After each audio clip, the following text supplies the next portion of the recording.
Today we're going to talk about one of DeSantis' biggest donors pulling his financial support from the Florida governor's presidential bid because of his extreme policies and what that means for the GOP moving forward. And I've got two interviews this week. I interviewed Democratic super lawyer Mark Elias about his firm's election litigation across the country, whether he'll be suing for fair maps in Wisconsin now that liberals have won the state's Supreme Court race, and what case keeps him up at night. And I'm joined by the U.S. Senator from Wisconsin, Tammy Baldwin, to discuss her newly announced re-election campaign, the specific reason that Republicans are funding billionaire candidates, and her response to some recent moves by both Trump and DeSantis. I'm Brian Tyler Cohen, and you're watching No Lie. So there's a new story in the Financial Times that a top Republican donor, Thomas Petterfy, has put himself on hold in terms of financing Ron DeSantis' presidential bid, quote, because of his stance on abortion and book banning, myself and a bunch of friends are holding our powder dry. And this, of course, comes in the aftermath of DeSantis having banned books in Florida schools, having banned the acknowledgement of the existence of LGBT Americans in schools, and of course, just this past week, having quietly signed a 6-week abortion ban into law that would jail doctors and require a woman to provide documentation that her pregnancy was the result of rape, incest, or human trafficking for an exception to be made that would allow abortion up to 15 weeks. Like, this guy watched The Handmaid's Tale and didn't see a fiction, he saw a blueprint. And so very clearly, DeSantis is courting Trump's base voters who want Trump, but without the baggage of Trump, which means that he has to outflank him on the right because these people are not exactly known for their moderate positions. And DeSantis also knows that this is who votes in Republican primaries, meaning that his play here is strictly to take out Trump. The only mild indication that he's even aware that the general election exists is that he signed the 6-week abortion ban with zero fanfare because he knows full well how toxic of an issue that is for everyone who isn't a Republican primary voter.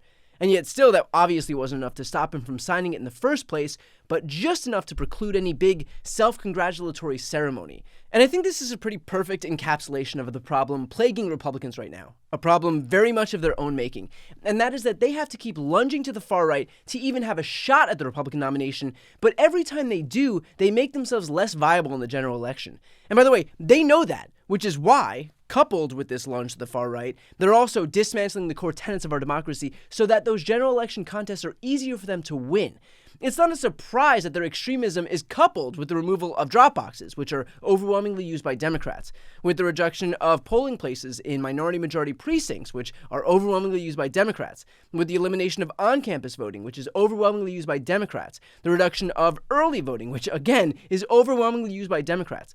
Like right now, Idaho Republicans are banning student IDs to vote, while Texas Republicans are banning voting centers on campuses. This is all happening in tandem because it has to happen in tandem. Because while the GOP gets more extreme, the only way that party is viable is if it gets to rig the system to compensate for its lack of support. The reason Republicans are pushing so hard for these anti-democratic measures is because it is existential for them. Their survival depends on making sure that they can't lose regardless of how people vote. But going back to this Republican donor for a moment, I also want to say that there's a caveat here as far as this Republican donor money is concerned, and that is that the second it becomes clear that Ron DeSantis or Trump or whoever the Republican nominee is, regardless of how extreme any of these people are, the money will come flooding right back in.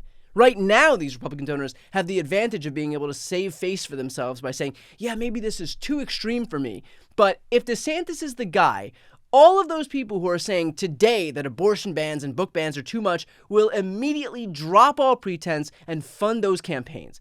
Because let's be honest, it's not too much. They just derive some momentary benefit right now by being able to, quote, hold their powder dry, when it doesn't really matter. It's April of a non-election year. Holding their powder dry won't make much of a difference right now, but they get to tell their friends that they're not as extreme as it'll become clear that they are when they inevitably line up behind any Republican who will inevitably support these bans. But at least in the meantime, there is some value in getting these Republican donors on record recoiling at their own party's agenda. Because at a bare minimum, it is proof that they know what they're passing, what they're signing, what they're funding is wrong. And that's not to say, again, that they won't immediately dive right back in the moment they have to, because they absolutely will. But even this momentary pause is all the proof you need that they're aware of how unpopular their agenda is. So before, the Overton window shifts again and 6-week abortion bans and 2-week abortion bans and outright abortion bans become as palatable to ruling class Republicans as, quoting the Bible, at least you've got a snapshot in time where we can see what the line is for these Republican donors.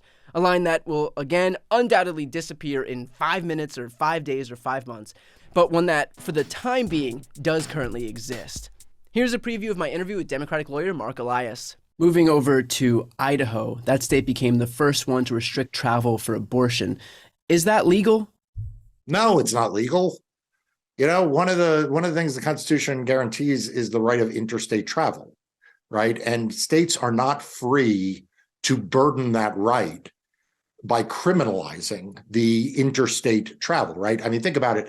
You know, you wouldn't say that a state that prohibits, that mandates seatbelts, for example, said, well, it would be a crime for you to drive in another state or to leave the state and then take your seatbelt off, even though you're not in our state, right? Like, so what they're trying to do is they're trying to prevent people from engaging in interstate travel, in this case, to seek health care, and it's clearly unconstitutional. There's a judge in Texas who's banned mifepristone, that's the abortion pill. The Justice Department appealed that decision, saying that the challengers to this case, which are a group of anti-abortion doctors and advocates, basically, had no right to file the lawsuit because they weren't personally harmed by the abortion pill. How do they have standing to even bring about this case? They don't. There is almost no aspect of that opinion that is correct. It's rare. I mean, I don't always agree with every court decision that comes down, but usually you can identify here is the one or two places where the judges went wrong or the justices sort of went wrong. This opinion is wrong in so many respects. It starts with your question of how the heck do these folks have standing? They don't. I mean, their standing is that they fear that something could happen, that might happen, that would cause them mental anguish. And, you know, that just isn't a basis of standing. And by the way, the Fifth Circuit, which is where this Texas court is found, has become increasingly cramped in the standing analysis it applies to people trying to seek voting rights.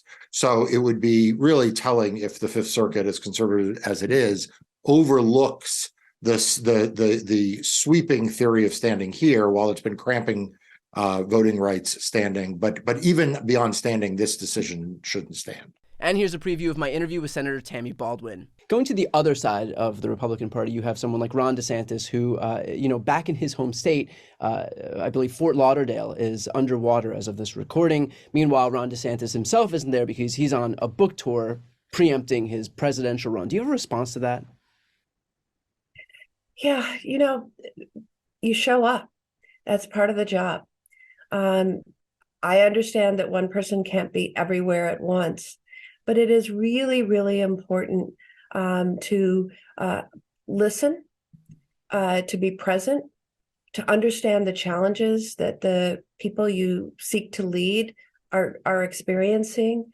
And so those are the things that I remembered, right? Who was there in the time of need, who was there during the crisis. I think that's a really critical aspect of leadership that we're just not seeing there. To watch both of those interviews in their entirety, click the thumbnails right here on this screen or check out the interviews playlist on my YouTube channel. And of course, to see more of my content, don't forget to subscribe.